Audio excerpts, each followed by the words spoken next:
खाटू श्याम का चमत्कार। बाबा खाटू श्याम का संबंध महाभारत काल से माना जाता है। वे घटोत्कच के पुत्र थे। कथा की शुरुआत होती है उस अंधकारमय दौर से जब कौरवों और पांडवों के बीच तनातनी अपने चरम पर थी। हस्तिनापुर का राजमहल राजनीति, द्वेष और षड्यंत्रों का केंद्र बन चुका था। दुर्योधन के मन में पांडवों के प्रति द्वेष दिन ब दिन बढ़ता जा रहा था। उसे यह भय सताने लगा था कि यदि युधिष्ठिर को राज्य मिला तो भविष्य में कौरवों की सत्ता समाप्त हो जाएगी और वह स्वयं एक सेवक बनकर रह जाएगा।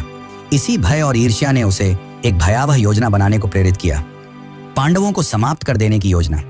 भीष्म पितामह ने जब धृतराष्ट्र को युधिष्ठिर के राज्याभिषेक का सुझाव दिया, तब दुर्योधन ने धृतराष्ट्र के मन में विष भर दिया। उसने कहा, यदि एक बार युधिष्ठिर राजा बन गया तो फिर कभी यह राज्य हमारे पास नहीं लौटेगा। धृतराष्ट्र युधिष्ठिर को योग्य मानते थे, लेकिन दुर्योधन के आग्रह के सामने वह असहाय हो गए और पांडवों को वाराणावत भेजने का निर्णय ले लिया। लेकिन यह सिर्फ एक यात्रा नहीं थी, यह एक घातक जाल था। दुर्योधन ने वाराणावत में एक महल बनवाया। ऐसा महल जो बाहर से तो वैभवशाली दिखता था, लेकिन भीतर से एक अग्निपाश था। लाक्षागृह यानी वह भवन लाख, चर्बी, सूखी घास और अन्य ज्वलनशील वस्तुओं से बना था। उसका इरादा था कि एक रात जब पांडव गहरी नींद में हों, उस महल को आग लगाकर उन्हें सदा के लिए समाप्त कर दिया जाए। लेकिन नियति ने इस षड्यंत्र को असफल करने के लिए एक और योजना रची थी और उसमें शामिल थे विदुर। उन्हें इस षड्यंत्र का आभास हुआ और उन्होंने पांडवों को गूढ़ संकेतों में आगाह किया। विदुर ने सुरंग खुदवाने वाले कारीगर को भेजा और कहा कि एक गुप्त रास्ता वन तक बनवा लिया जाए ताकि आपातकाल में जीवन बचाया जा सके। फिर वह रात आई जब पुरोचन ने महल को अग्नि के हवाले करने की योजना बनाई, लेकिन इस योजना से पहले ही भीम ने प्रतिकार किया। अग्नि वहीं फैली, लेकिन अपने साथ पुरोचन उसकी योजना और निर्दोष भीलनी को भी ले गई। उधर पांडव सुरक्षित सुरंग से निकलकर हिंडनी नदी के किनारे पहुंचे और विदुर द्वारा भेजी गई नौका में सवार होकर दूर एक घने जंगल में जा पहुंचे। और यहीं से प्रारंभ होती है एक नई कथा, एक वीर योद्धा, एक राक्षसी कन्या और एक ऐसे पुत्र की गाथा जो आगे चलकर 3 बाणों से युद्ध का रुख बदलने की शक्ति रखता था। इस जंगल में रहते थे हिडिंब और उसकी बहन हिडिंबा। हिडिंब एक नरभक्षी राक्षस था जो मानव मांस खाकर जीता था। उसने अपनी बहन को आदेश दिया कि जंगल में विचरते पांडवों को मारकर उसका भोजन तैयार करे, लेकिन नियति ने इस कहानी को कुछ और ही रूप देना तय किया था। जब हिडिंबा भीम के सामने पहुंची तो वह उसके वीर व्यक्तित्व और तेजस्विता पर मोहित हो गई। राक्षसी होते हुए भी उसके भीतर प्रेम की एक ज्योति जल उठी। भीम की रक्षा करते हुए हिडिंबा अपने भाई से विरोध कर बैठी। इससे नाराज होकर हिडिंब ने भीम पर आक्रमण किया और फिर शुरू हुआ एक घमासान संग्राम। यह युद्ध शक्ति और छल का नहीं, बल्कि धर्म और अधर्म के बीच था। अंततः भीम ने हिडिंब को परास्त कर मार गिराया। इसके बाद हिडिंबा ने भीम के सामने विवाह का प्रस्ताव रखा। पहले तो भीम ने उसे अस्वीकार कर दिया, लेकिन जब माता कुंती ने हस्तक्षेप किया और एक शर्त रखी कि विवाह के बाद संतान प्राप्ति तक ही वह साथ रहे, तो यह विचित्र विवाह संपन्न हुआ। जंगल में उनका गंधर्व विवाह हुआ और वहीं जन्म हुआ एक तेजस्वी बालक का, घटोत्कच। घटोत्कच का व्यक्तित्व भीम जैसा ही था, बलशाली, पराक्रमी और न्यायप्रिय। कालांतर में उसका विवाह दैत्यराज मुरा की पुत्री अहिलावती से हुआ और उनके 2 पुत्र हुए, अंजनपर्वा और बर्बरीक। बर्बरीक यानी वह योद्धा जिसकी गाथा आगे चलकर काल के गर्व को चूर कर देगी।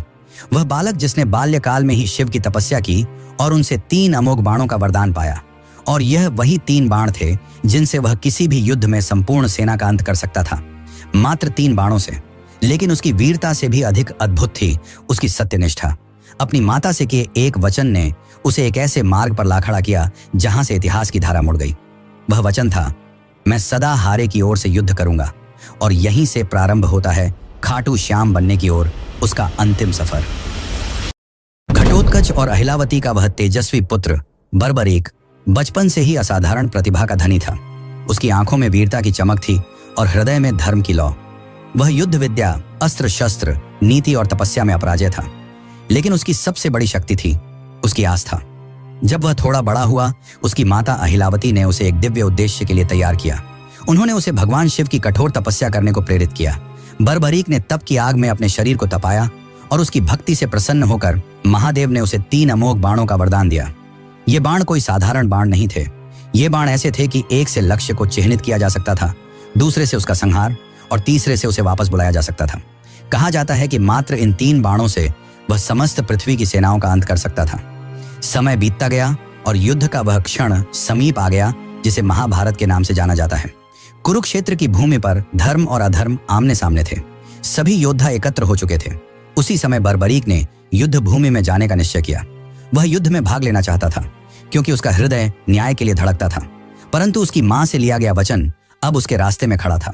उसने प्रण लिया था कि वह सदैव हारे हुए पक्ष की ओर से लड़ेगा।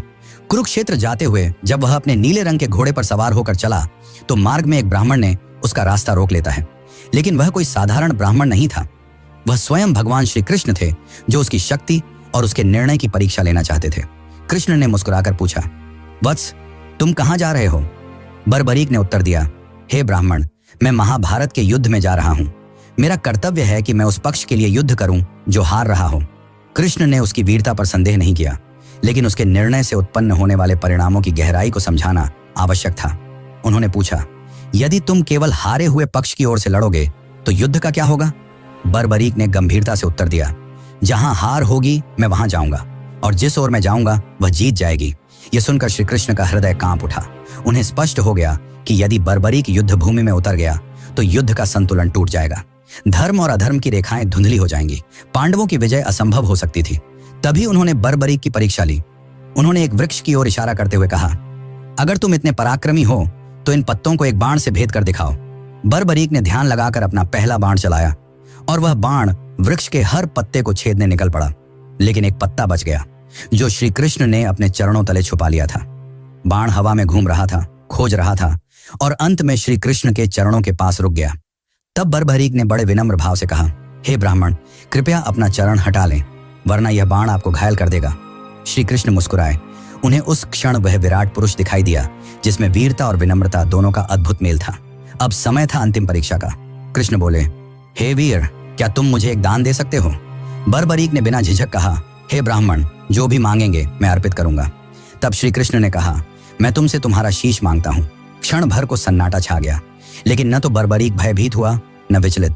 उसने बस एक आग्रह किया, हे ब्राह्मण, आप अपने असली रूप में प्रकट हों, क्योंकि ऐसा दान कोई सामान्य व्यक्ति नहीं मांग सकता।